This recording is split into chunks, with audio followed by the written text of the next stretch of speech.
pearls necklaces, bombs and all. The poor soul shan't be counting out their fortune either. We shall soon be ready to set off. And here's something to cheer you both up. Your sweetheart's jewels, and hang those, I say, that would cheat you of one of them.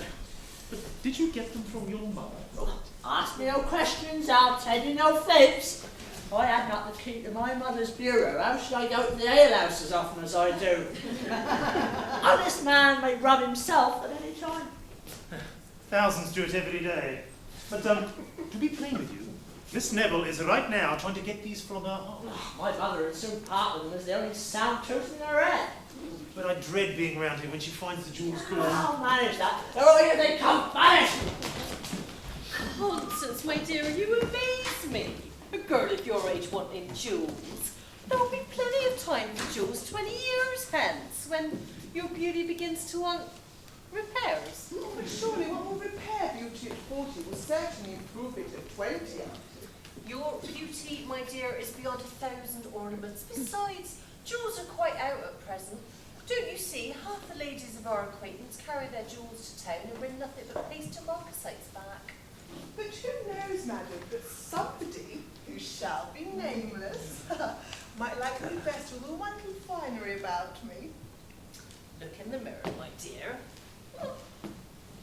And then see if with such a pair of eyes you want any better sparklers. Well, Tony, my dear, what do you think? Does your cousin Colm want any jewels in your eyes to set off her beauty? That's there after, maybe. Oh, my dear aunt, if you only knew how it would oblige me. No, dear. They'd only make you look like a pearly queen. Besides, I can't remember where I put them. They might be missing, for all I know. Why don't you tell them they're lost? It's the only way to shut her up. Tell them they're lost for certain. You know I'm only keeping them for you, so if I say they're lost, you'll be my witness, will you? I'll say I saw them taken with my own papers. Only for a day, aunt, and then they can be locked away again. Sincerely, my dear, if I could find them, you could have them. But they're missing, lost, for all I know. This is a shallow pretense. I'll not believe it. I know they are too valuable to be so insecurely kept, and as you want to answer for the loss... Don't be alarmed. If they be lost, I shall replace them. Still, my son knows they're missing, not to be found. Oh, sure, they are lost and not to be found. I'll take my oath on it. Though we lose our fortune, we must not lose our patience. See me, how calm I am. People are generally calm at the misfortunes of others. I wonder a girl of your good sense should waste a thought upon such trumpery. We'll find him soon enough, and in the meantime you may make use of my garnets until your jewels be found. I detest garnets. The most becoming things in the world to set off a clear complexion. You've often seen how well they look upon me. I hate garnets. Be a fool! If she offers you the garnets, take them. I've already nipped the jewels from out of her desk. But fly to your bow, he'll tell you more. My dear cousin. Vanish, she's here and has missed them already. Confusion! Thieves! Robbers! We are cheated! Plundered! Broke open! Undone! What's the matter? What's the matter, Mama? We are robbed. My bureau has been broke open, the jewels taken out. I'm finished. Oh, Mama, you're making for the law. I thought you was ruined in earnest for a moment. Why, boy, I am ruined in earnest. My bureau has been broken open and all is gone. Oh, stick to that, I stick to that. I'll bear witness, call on me, bear witness. I tell you, by all that's precious, the jewels are gone and I shall be ruined forever. Sure, I know they're gone, and I ain't to say so. They're gone, I say. Oh, Mama, you do make me for the laugh. I know old Chuckle well enough. Was there ever such a blockhead who couldn't tell the difference between a jest and deadly seriousness? I tell you, I am not in jest, booby. That's right. You must be in a bitter passion so no one will suspect either of us. I'll bear witness they're gone. Was there ever such a cross-grained brute that wouldn't listen? Can you bear witness that you're no better than a fool?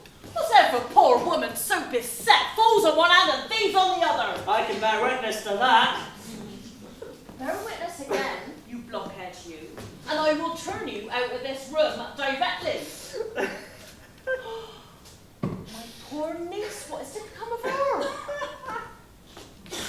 Do you laugh, unfeeling monster, as if you enjoyed my distress? I can bear witness to that. Do you insult me, you brute? I'll teach you to fetch your mother, I will! I can bear witness to that. Fancy my brother telling you that this house was an inn. The cheeky devil. But what is more, madam, as you passed him in your present dress, he thought you were a barmaid. He mistook you for the barmaid, ma'am. Did he? Well then, I shall have to keep up the deception.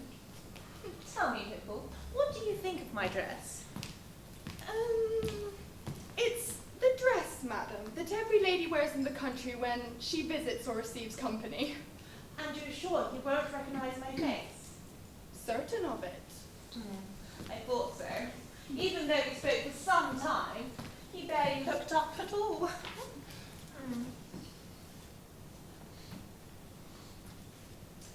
So, what do you hope to gain by not telling him, madam? Well, first, I shall be seen, and that is no small thing for any girl who brings her face to market. And secondly, I hope to make his acquaintance, which is no small victory over a man who only mixes with the wildest of women. But my great aim is that I shall put my gentleman off his guard and seize the opportunity to see the giant before I offer combat. But are you sure you can disguise yourself, madam? Oh yes, I think I've got the hang of true bug hat. Listen. Did your honor call? 20 players, miss. 2 brown ales over here. And oh, they won't be able to keep their hands to themselves all night. That'll do, madam. Oh, Christ.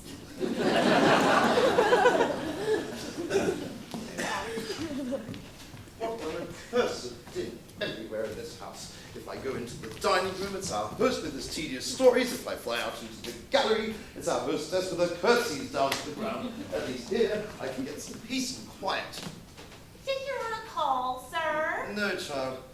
As for that Miss Hardcastle, she's too grave and sentimental for me. Did your honor call, sir? No. Besides, from the glimpse I caught of her, I think she squints. I'm sure I heard the bell ring, sir. No, child.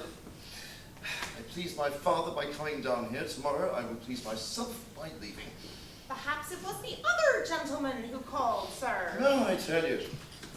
I'd be pleased if you could tell us, sir. We have such a parcel of servants here. Look, I tell you. Oh. Yes, I think I did call. I say, child, you are vastly handsome. Oh, Lord, sir, you make one ashamed. Never saw a more sprightly, malicious eye. Tell me, child, do you have any of your, whatchamacallits here in the house? Oh, no, sir. We haven't any of that these last 10 days. One may call in this house, I find, to very little purpose. If I were to call, say, by way of a trial for a taste of the nectar of your lips, might I be disappointed there too? Nectar? Nectar? Oh, that's a drink we have no call for in this house, sir. Must be French. Of pure English growth, I assure you. Then I am surprised that I have not heard of it. We brew such an array of wines in this household, and I've been here these 18 years. 18 years? Why, one would think that you kept far before you were born. How old are you? They say a woman in music should never be dated. Well, one would think that by judging from this distance, not much more than 40. Although when one comes closer, one would think not so much. On closer inspection, some women look younger still. But when one comes very close indeed... Pray, sir, keep your distance. Why, to hear you talk, you'd think that a lady's age was told the same as an horse's, by looking in her mouth. If you are to keep us at this distance, how are we ever to be acquainted? And who wants to be acquainted with you, sir? Not I. I am sure you did not treat Miss Hardcastle, who was here just a moment ago, in this obstreperous manner. Before her, I'm sure you all respectful bow to the ground and appeared for all the world as if you were before a justice of the peace. She's right on the money, sure enough. In awe of Miss Hardcastle? In awe of a tall, squinting thing like her? You don't know me, child. I laughed and rallied her a little, but I was unwilling to be too severe. Oh, so then you are the lady's favourite. Oh yes, quite the favourite. Though the reason for my popularity escapes me. Mr. Sullivan's at your service, my dear.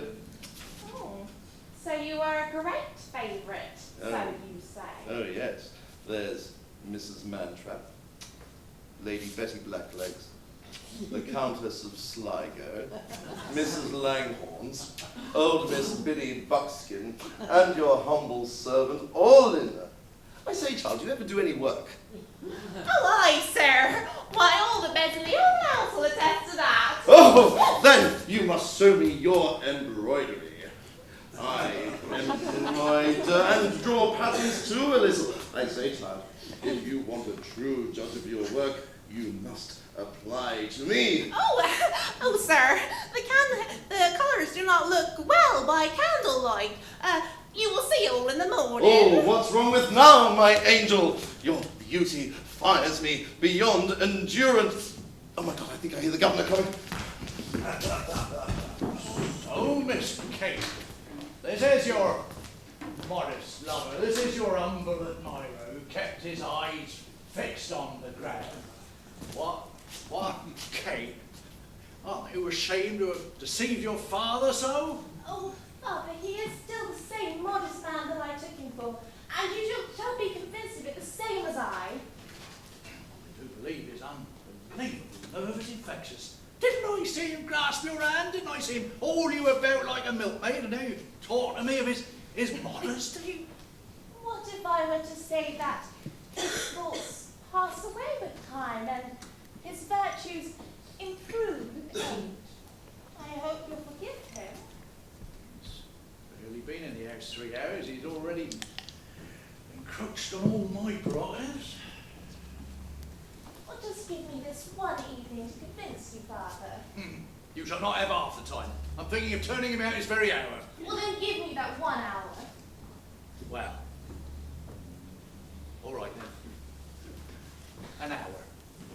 Sir, I think if your commands is my pride, but your kindness is such that doing my duty for you always matches my desires.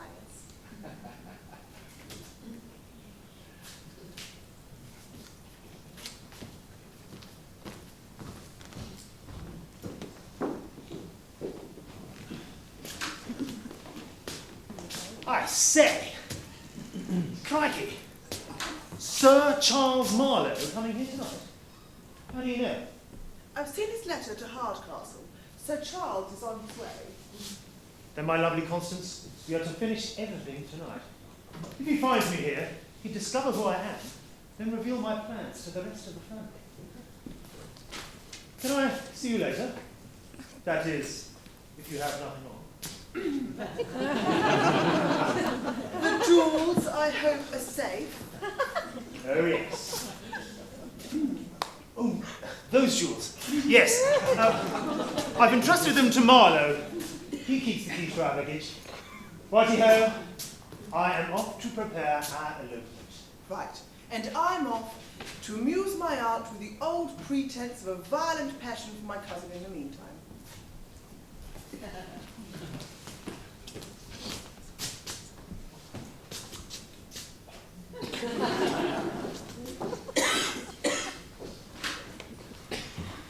I wonder what Hastings was thinking, trusting me with a casket of jewels. He knows I've nowhere safe to put them other than the seat of an indoor.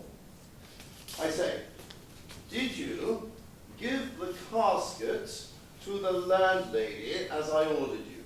Did you put it into her own hands?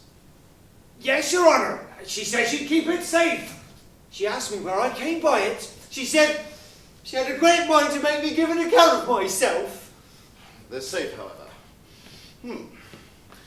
What an unaccustomed set of characters we've come amongst. That little barmaid runs through my head most strangely. She's mine. She must be mine, or I am greatly mistaken. Oh, George, give me joy. Buy me a snifter. We modest fellows do have some success with the ladies. Some ladies, you mean? So, what success has your honour's modesty been crowned with now? Have you seen that brisk, tempting, lovely little thing that bounces around this inn with a bunch of keys attached to her girdle? She's mine. She's mine. Oh, such fire, such motion, such lips, such passion, she would not let me kiss them. But how can you be so very sure of her? Oh, why not?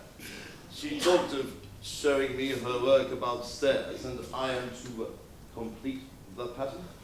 Charlie, how can you even think of stealing her cherry? Oh, George, we all know the honour of the barmaid.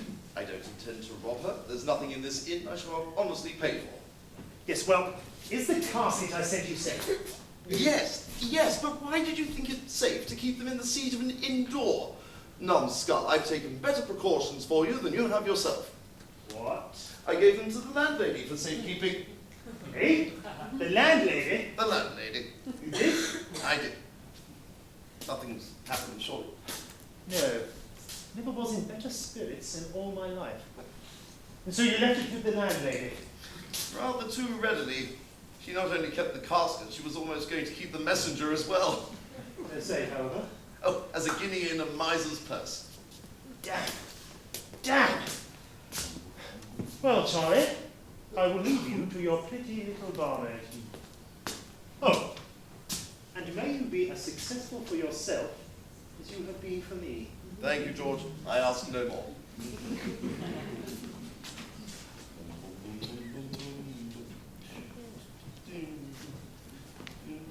I no longer know my own house. I'll bear it no longer. But, his father, I must be calm. Mr. Marlowe, your very humble servant. Yes, sir, and I yours. I believe, sir, that there is no one alive who ought to be more welcome than your father's son, sir, no? Yes, I generally make my father's son welcome wherever he goes. Yes, I believe you do. But without mentioning your own conduct, your own servant's conduct is insufferable, setting a very bad example. I protest, sir, that is no fault of mine. If they do not behave as they ought, they are to blame. I ordered them to empty the cellar. I did, I assure you. Here, Jeremy. I told them that since I wasn't drinking, that they should make up for it below stairs. Then they had your orders for what they do? Naturally. Jeremy. What were my orders? Did I not tell you to drink everything you could possibly drink freely? I begin to lose my patience. Please, Your Honour, for liberty and the new Queen forever. Though I may be a servant, I am as good as another man. I drink to no man before supper, sir, damn it. Good liquor sits upon a good supper, but a good supper sits not upon my conscience. As you can see, young Jeremy here is as drunk as a fiddler's bitch. How much more could he possibly have to drink? Mr. Marlowe, I've put up with your insolence for about 4 hours now, and I see no likelihood of it ever coming to an end. I've resolved to be master here, sir, and I desire that you and your drunken pack leave my house directly. Leave your house? Surely you jest, sir. After I've done all this to please you. Oh, you do not please me, sir. Leave my house. At this time of night, you must be joking. I tell you, sir, I am not joking. This is my house. This is my house. Leave my house directly, I command you. Your house. Your house. Excuse me, it's my house. Mine while I choose to stay here. My house. What right have you to bid me leave my house? I've never met with such damnable impudence in my life. Nor I. They come to my house. Go for my nights. Squeeze me out of my own chair. To insult the family. Get two of servants to get drunk and then say, this is my house, sir. By all that's holy. That's a bit of a laugh. Wow.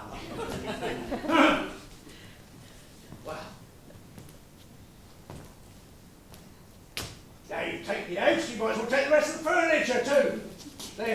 There's a pair of silver candlesticks, and there's a fire guard there, and there's a pair of brazen nose bellows over there. Can't you take a fancy to them and all? Oh, bring me the bill and we'll say no more. There's a set of prints too. What say you to a nice Picasso reproduction for your own apartment? Bring me the bill, I say. Oh, right. Here's a nice mahogany table you can see your own face in. Bring me the bill, please. I forgot the big chair for your slumbers after your hearty meal. Damn and bloody blast. Bring me the bill, I say, and let's say nothing more about the matter. Young man, from your father's letter, I thought I was going to discover a well-bred, modest man, but I found an oath. Your father will be here presently. He shall hear more of that.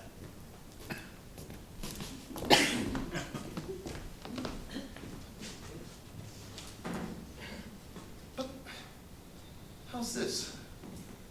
Surely I've not mistaken this man's house for an inn.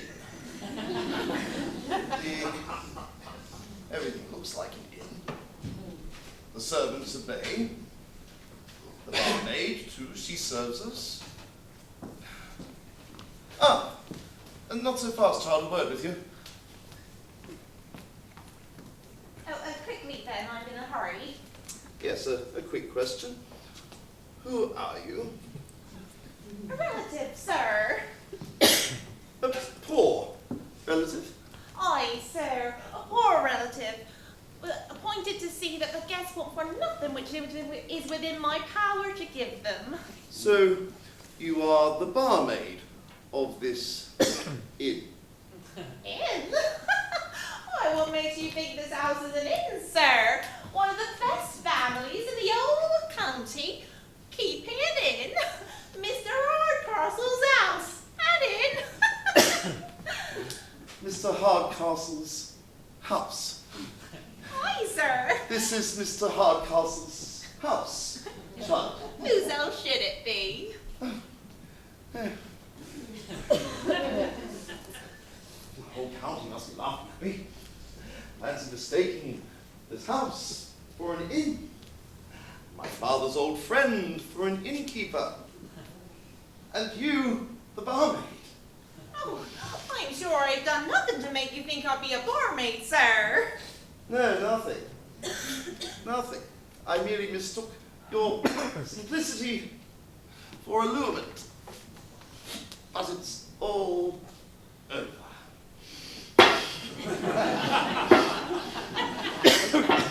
I'm sure, sir, I've done nothing to upset you. Why, I'd be so sorry to insult a gentleman who's been so polite and said so many civil things of my face.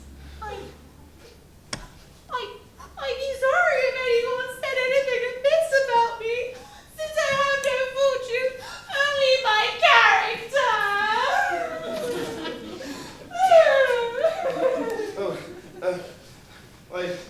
Darling girl, you are the only member of this family who I leave with reluctance.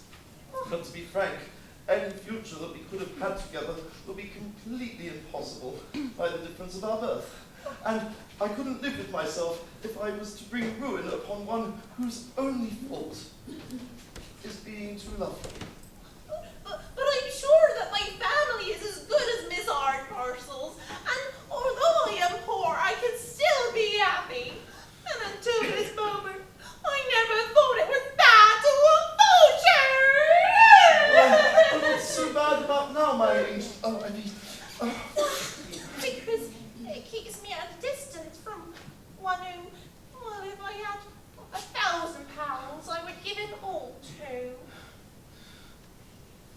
I must make one bold effort and leave.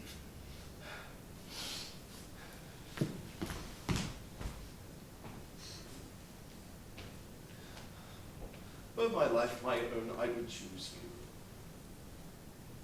But I owe too much to the opinion of the world, and to my father's approval, that I can scarcely say this. It affects me. Farewell.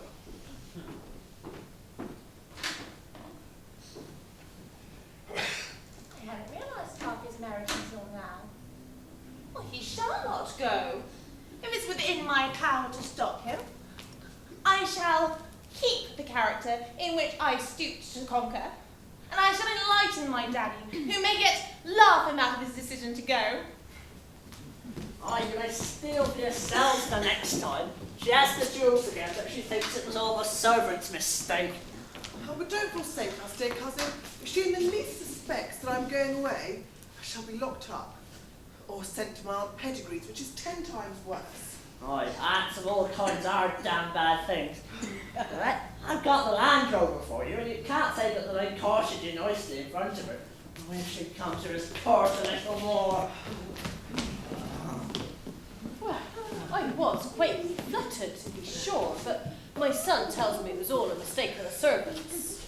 I shan't be easy, however, until they are safely married, and then let her keep her own fortune. But what do I see, fondling together? As I'm alive, I never saw Tony so sprightly before. Have I caught you, my pretty doves? What villain, cooing, and exchanging stolen glances and broken murmurs? As for murmurs, mother, we grumble a little now and then, but there's no love lost between us. A mere sprinkling Tony upon the flame, only to make it burn the brighter. Cousin Tony promises to give us more of his company at home. Indeed, he won't leave us any more. It won't leave us, Cousin Tony, will it? Oh, no, I'd sooner leave my combine harvester in a haystack. It's easier when you smile upon one so. Your laughter is just so becoming. Who can resist that natural humour, that pleasant, broad, red, thoughtless? Oh, it's a bold face. Oh, pretty innocent. I always loved Cousin Con's hazel eyes and her long fingers that she twists this way and that over the piano like a parcel of bobbins. Oh, we would charm the bird from the tree. I was never so happy. My boy takes after his father, poor Mr. Lumpkin, exactly. The jewels, Con, shall be yours directly. Isn't he a sweet boy?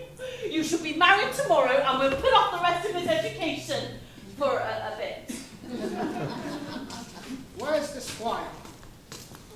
I have a letter for your worship. Yeah, give it to my mamma. She reads all my letters first. And orders to deliver into your own hands. Who's it from? Worship Mum asked over the letter itself. I wish I could. I'm done. I'm done. It's from Hastings. I know the hand. My aunt sees it. We're ruined forever. I'll keep her employed a little if I can. Oh, but I've not told you just now of my cousin's smart answer to Mr. Marlowe. Oh, we so laughed. But you must hear it. This way, little madam, or you must not hear us. Damn cramped piece of penmanship as ever I saw in my life. I can read your print hand very well, but all these handles and shanks and dashes. Oh, I can scarce make out the head from the tail. To Anthony Lumpkin Esquire. Right, that's it, that's it. That's odd, very odd. I can read the outside of my letters well enough, but when it comes to the inside, it's all buzz. That's hard, very hard. The inside of the letter is always the cream of the correspondence. Very well. You see, my son was too hard for the philosopher. Yes, madam, but you must hear the rest, madam. A little more this way. You'll hear how he puzzled him again. Damned He up, looks strangely puzzled now himself. damned up and down, Anne, as if it was this disguised in liquor. Dear Squire. Aye, that's it. There's an M, T, and an S. Well, whether this next bit is an or an R, confound me, I cannot tell. Pray, my dear, can I give you any assistance? Pray on, let me read it. Nobody reads a cramped hand better than I. Do you know who it's from? No. Dick Ginger in the field? Aye, so it is. Dear Squire, I hope you are in health as I am at this present. The gentleman of the Shape Bag Club has cut the gentleman of Goose Green quite out of feather. The odds battle, long fighting, it's about coxswain fighting, it's of no consequence here, put it up. Why not lose the consequence of it for a guinea? Here, Mamma, do you read it? Of no consequence. How's this? Dear Squire, I am now writing, so I'm waiting for Miss Neville with the luggage, but no petrol in the Land Rover. I'm hoping you'll assist us with the can you keep out the back as promised. Dispatch is necessary, as the hag... the hag, your mother, will otherwise suspect us yours, Hastings. Grant me patience. I shall run distracted. My rage chokes me. Madam, I'm hoping you're not thinking any of this is my fault. Oh, fine spoken, madam. You are most miraculously polite and engaging, the very pink of courtesy. And you dope, not enough sense to keep your mouth shut. Huh? Will you join against me too? Well, I'll defeat you all. As for you, madam, as you have transport waiting, it would be cruel to be late. So, if you please, instead of running away with your spark, prepare this very moment to run off with me. Your old aunt pedigree will keep you secure, I'll warrant, and you, sire, shall ride chaperone. Here! Thomas! Roger! Diggory! I'll show you. I've only got your best interest at heart. I'm completely ruined. Aye, that's for certain. What better could I expect from such a stupid fool? And with all the knots and signs I made him. By all that's holy, miss, it was your cleverness, not my stupidity, that did your business. With all your shaped bags and ghost screens, I thought you never could make believe. So, Squire, Roger tells me you've shown our letter and betrayed us. Well done. Here's another. That's Miss there who betrayed you. Right.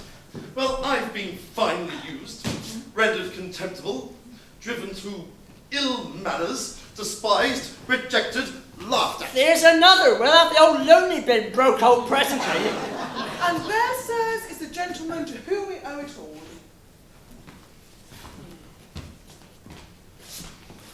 A poor, contemptible booby.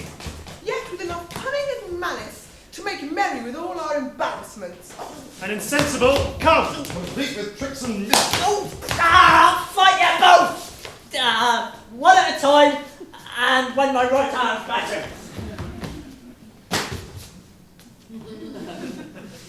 I say, Hastings, I require an explanation. There's no time to explain. The, Madam Hardcastle says to be ready immediately, ma'am. Well, I'll come presently. Was it well done, Hastings, to make me look ridiculous? Was it well done, sir, to deliver what I entrusted you with to the care of another, sir? Charles George! Your coat, madam. I'm coming. Gentlemen, peace. If I leave you like this, I shall die of worry. Constance, George. Your gloves, madam. Mr. Marlowe, if you only knew what lies before me, I'm sure you'd pity me. I am so complete with fury I don't know what I'll do. The torture of my situation is my only excuse. Constance! Wait, Constance, I say! I'm coming.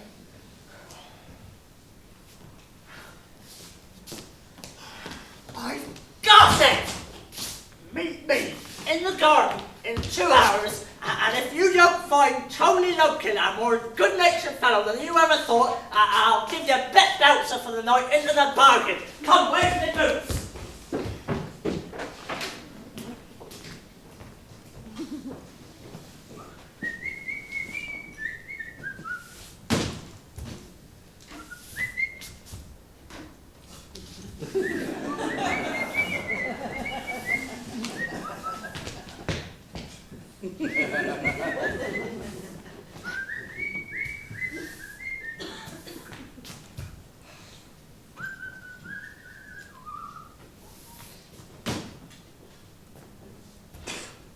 Sir, you saw the old lady and Miss Neville ride off?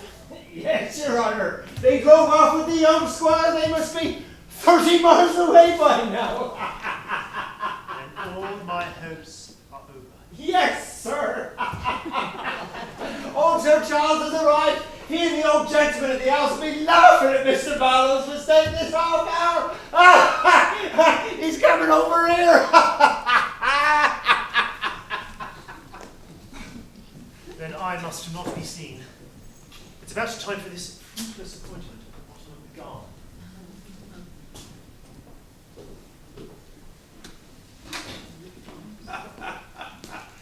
Oh my, your unquestionable tone in which he commanded. Go forth, his sublime commands from on high.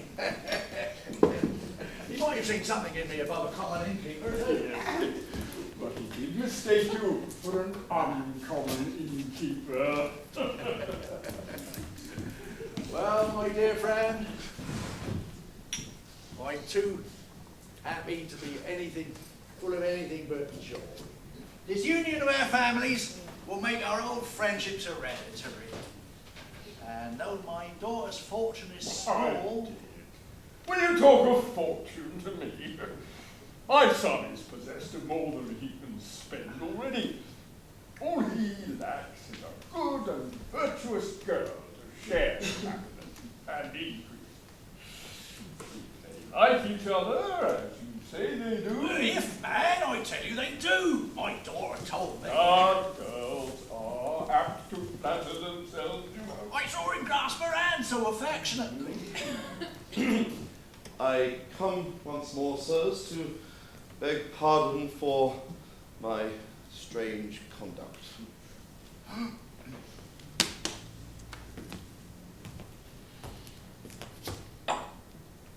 Come, boy. A trifle. You take it too gravely. An hour or two's laughing with my daughter will soon put all the rights again. So I will always be proud of her approval. Approval? Well, that's a cold word, Mr. Marlowe. If I'm not deceived, you've got more than approval thereabouts, you know, if you take me. Sir, I have not that happiness. Come, boy. I'm an old fellow who knows what's what as well as you that are younger. I know what's been going on, but mum's the word. Sir, nothing's been going on apart from the deepest respect on my part and the most distant reserve on hers. You don't think that my influence is... Impudent? No, I don't say that. Not quite impudent. Oh, girls like to be played with a bit and rumpled a bit too sometimes, but Sir, told no tale. I never gave her the slightest cause, sir. Oh. I like modesty in its place, young gentlemen, but this is overacting. You may be open here. Your father and I will think the more of it for you. Well, may I die, sir, if ever. You thought so? I tell you, she don't dislike you, and as I'm sure you like her. Oh, I protest, sir. I believe that you should be joined as fast as a parson can tie you. But hear me, Your sir. father approves the match, and I admire it, and every minute lost is a mischief. So Why won't you hear me? Really? I never gave her the slightest mark of my attachment, or even the most distant hint to suspect me of affection. We had but one interview, and that was formal, modest, and uninteresting. Oh, I spare this fellow's impudence. Never even grasped her hand. As heaven is my witness, I spoke to her without emotion and left her without reluctance. And if you beg my pardon, I wish to take leave of this house, under which I've suffered enough humiliation.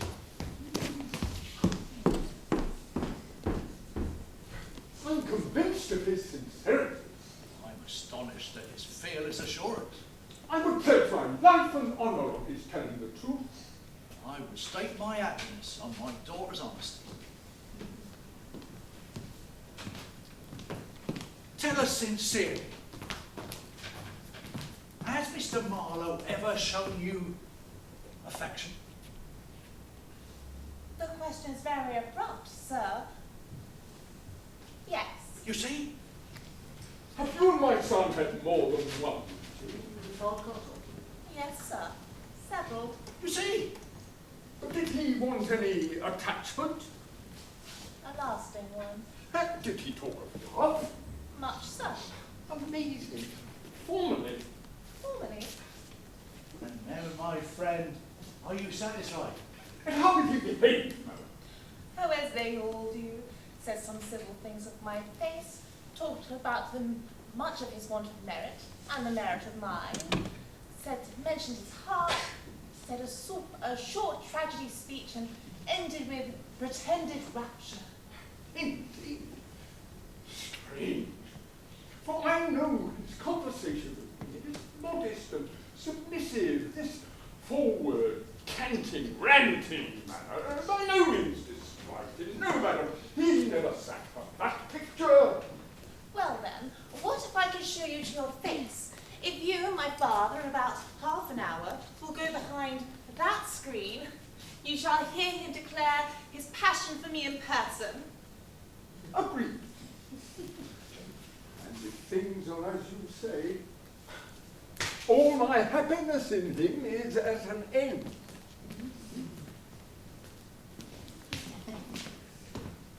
And if things are not as I described, I fear my happiness must never have a beginning.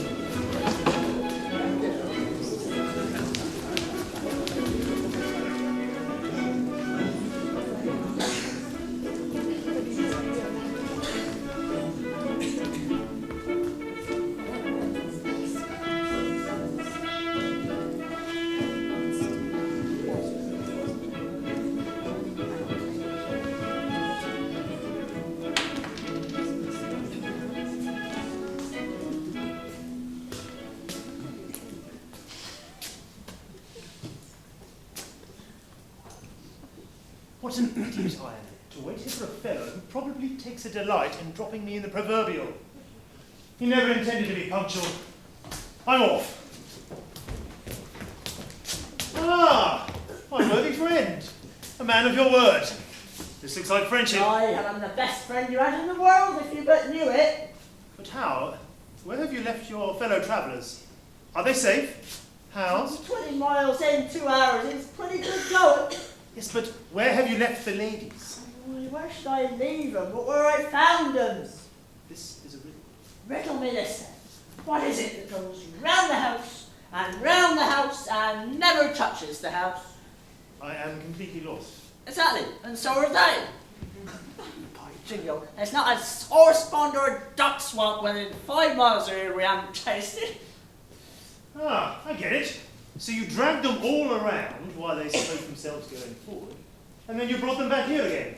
Eventually. Aye, you shall hear. I first brought them down Featherbread Lane, where we stuck past in the mud, and then they rattled and crack over the stones and up and down hill, then introduced them till they blasted oak on every tree, and then, by a certain minibus, I lodged them fairly in the horse pond at the bottom of the garden.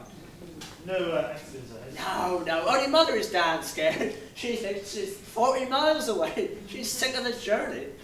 My worthy friend, how can I be grateful? Oh, now it's worthy friend and noble squire. Just now it was all idiot, come and run me through the guts. Damn your way of fighting, I say. If we take a knock in this part of the country, we'd kiss and be friends. If you had run me through the guts, I should be dead, and you might go kiss the hangman. I deserve that. But I've got to get back to Connie. If you take care of the old lady, I shall look after the young one. Right, aye, she's up to the pond already. Been dragging up your waist like a mermaid. Oh, Tony, we are killed, shook, battered to death. I shan't survive it. That last job that laid us against the quickset hedge has just about done me in. Done that, Mama. It was your own fault. It would be for driving away by night without knowing one inch of the way. I wish we were at home now. I never met so many accidents in so short a journey, drenched in mud, overturned in a ditch, sinking in a swamp, jolted to jelly and at last to lose our way. Whereabouts do you think we are, Tony? By my guess, we should be upon Crackskull Common. Oh, lad, the most notorious spot in the whole country. You only on a robbery to make a complete night on it. Don't be afraid, Mama, don't be afraid. Of the 5 that committed their crimes, 3 are hanged. And the other 2 probably won't find us. Don't be afraid, Mama, don't be afraid. Oh, the fight will certainly kill me. Is that someone revving up behind us? No, only a tree. And don't be afraid, Mama, don't be afraid. Oh, it's a black helmet behind that thicket. No, only a large cow. Don't be afraid, Mama, don't be afraid. Oh, Tony, as I'm alive, I see a man coming towards us. I'm sure on it, if he perceives us, we are undone. Stepfather done it on one of his night walks. It's a teenage hoodlum with a cosh as long as my arm. A damn ill-looking fellow. Do you hide yourself behind that tree? When I cough, be sure to keep close. I'm mistaken, or I heard voices here of people needing help. Oh, Tony, is that you? I didn't expect you back so soon. Are your mother and her charge in safety? Very safe, my pedigrees. Oh, saints preserve us. 40 miles? In 3 hours? Sure, that's too much, my boy. A fine engine and willing minds make short journeys, as they say. Sure, it'll do the poor boy no. I heard a voice here. It was I, sir, talking to myself, sir. I was saying that 40 miles in 2 hours was very good going. As to be sure it was. I've got a sort of cold. By being out in the air, we'll go in if you please. If you were talking to yourself, you were not answering yourself. I heard 2 voices here, and I'm resolved to find the other out. Oh, he's coming to find me out. Oh! What need you find out if I tell you all, sir? I'll lay down my life for the truth, sir. I'll tell you all, sir. I will not be detained, I insist. Oh, Lord, you're murdered the poor boy, my darling. Here, good gentlemen, take your rate on me. Take our money. Take all we have and spare my child if you have any mercy. My wife, as I'm a Christian. Oh, take compassion on us, good Mr. Highwayman. Take our money, our watches, all we have, and spare us our lives. We won't bring you to justice. Indeed, we won't, will we, Tony? Good Mr. Highwayman, kind Mr. Highwayman. The woman's lost her senses. Why, Dorothy, don't you know me? Mr. Hardcastle, as I'm alive, where would have thought not to have met you in such a frightful place so far from home. What has brought you to follow us here? Well, surely you've not lost your wits, Dorothy. So far from home, you're only 40 yards from your own door. Yes, it's one of your graceless, roguish tricks, you. Oh, surely you know the mulberry tree and your gate, and surely you remember the horse pond, my dear. Oh, yes. I shall remember the horse pond as long as I live. They've caught my death in it.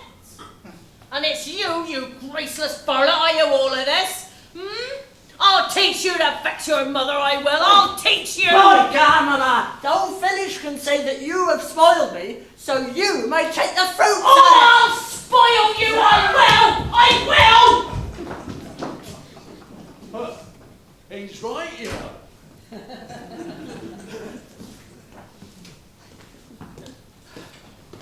My dearest Constance, why will you deliberate thus? If we delay a moment longer, we should be lost forever. I'm too worried to face yet another danger. Waiting 2 or 3 years will at last crown us with happiness. But such a 2 years delay is worse than death. Let's fly, my dove. We'll date our happiness from this very moment. Perish fortune, love and content will increase what we possess beyond a king's ransom. No, George Hastings. No. Prudence. Since you are so stubborn, I reluctantly obey.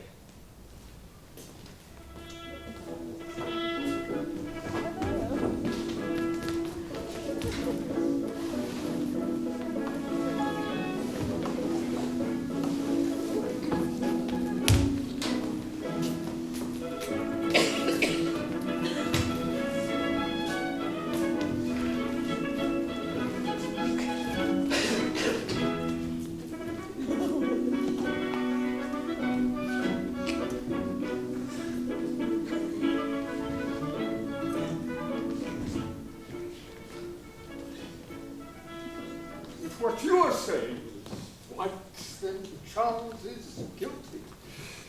But then, if what Charles says is true, I should lose what I most wished for, a daughter. You're proud. Your confidence makes me proud, sir. Now please, go where I directed, and you shall hear him declare his explicit declaration. I'll for your father and keep him to the appointment.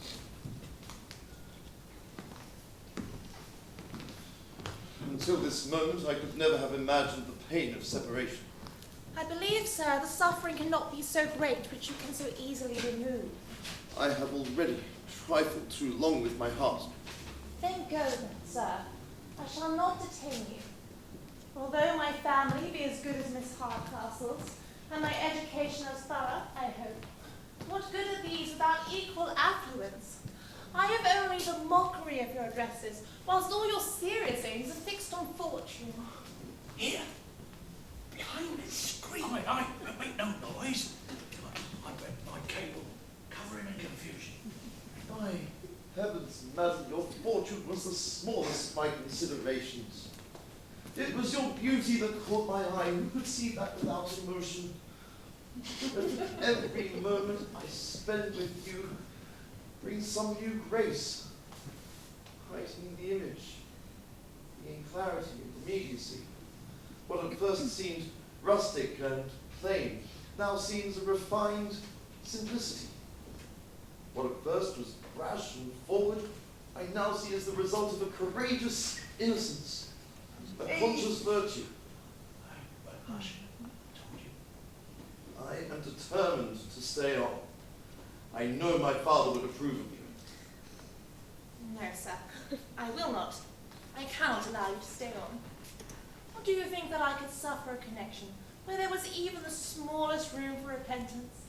Do you think that I would take mean advantage of a transient passion? Do you think that I could ever relish in my happiness when it meant yours was less? I could have no happiness other than the happiness you grant me. I will stay here, even though you shun me like this. Enough, sir. As our acquaintance has begun, So let it end indifferently. And do you think that I would submit to a connection where I must appear the mercenary? Do you think that I could be taken by the smooth, confident addresses of a secure admirer? Does this look like security? Does it look like confidence? Every moment I spend with you only heightens my diffidence and confusion. I can hold it no longer. Charles! Charles, how hast thou deceived me? Is this your indifference? Your uninteresting conversation? Your cold contempt, your formal interview? What have you got to say now? What's happening? What is this?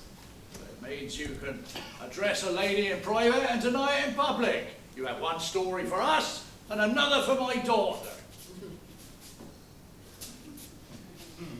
Your daughter? This lady is your daughter? Yes, sir, my daughter. My only daughter, my Kate. Whose else should she be? Oh. Oh, yes, sir. That very same, identical, tall, squinting lady you were so pleased to take us for. Oh, but which of your characters do you give us leave to address you, sir?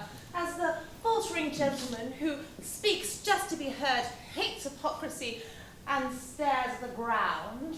Or as the loud, confident creature who keeps it up with Mrs. Mantop and old Miss Biddy Buskin till 3 a.m. in the morning? Oh, curse my noisy head, I must be gone. By the end of my body, but you shall not. I see this is all a mistake, and I'm rejoicing to find it so. Will you forgive him, Kate? We'll all forgive you. Take courage, man. So, they're gone off. Let them go. I care not. My dutiful niece and her gentleman, Mr. Hastings, from town. Oh, honest George Hastings? That's worthy of fellow, isn't it? Oh, then by the end of my body, I'm proud of them. Well, if he has taken the lady, he has not taken her fortune. That remains in this family, to console us for her loss. Dorothy, sure you would not be so mercenary. That is my affair, not yours. Oh, but if your son, when he's of age, refuses to marry his cousin, then her whole fortune is hers. Aye, but he's not 21 yet, and she has not thought proper to wait for his refusal. What, return so soon? We are back to appeal to your justice, to your humanity. I only courted her with her father's consent. Since his death, I have been obliged to stoop to lying. In a light-headed moment, I was ready to lose my fortune to get my man. But I'm over that delusion now, and I hope for your blessings and your tenderness on our relationship. Piffle. This is nothing but the whining end of a modern novel. Oh, whatever. I'm glad they've come back to reclaim their due. Tony boy, come here. Do you refuse this lady's hand? You know, I can't refuse her until I'm of age, Father. Well, I thought it might improve you. We agreed, your mother and I, to keep your age secret. But since it's now been misused by your mother, I see that I must reveal that you are now of age these last 3 months. Of age? Am I of age, Father? 21, 3 months ago. God, now it'll see the first use I make of my liberty. Witness, all present, that I, Anthony Lumpkin of Blank Place, do refuse you, Constantia Neville, no place at all for my lawful wife. Now, Constantia Neville may marry whom she pleases, and Tony Lumpkin's his old man again. Oh, brave squire. My worthy friend. My undutiful offspring. And if I can get this tyrant to be a little less arbitrary, I believe I will be the happiest man in the world, if you'll have me. Come, madam. I know you like him. I'm sure he loves you. And you must and shall have him. And I say so too. Mr. Marlowe, if she makes as good a wife as she has a daughter, then I believe you will never be disappointed. Tomorrow, the mistakes of the night will be crowned by a merry morning. So, boy, take her. And as you've been mistaken in a mistress, my wish is that you may never be mistaken in the wife.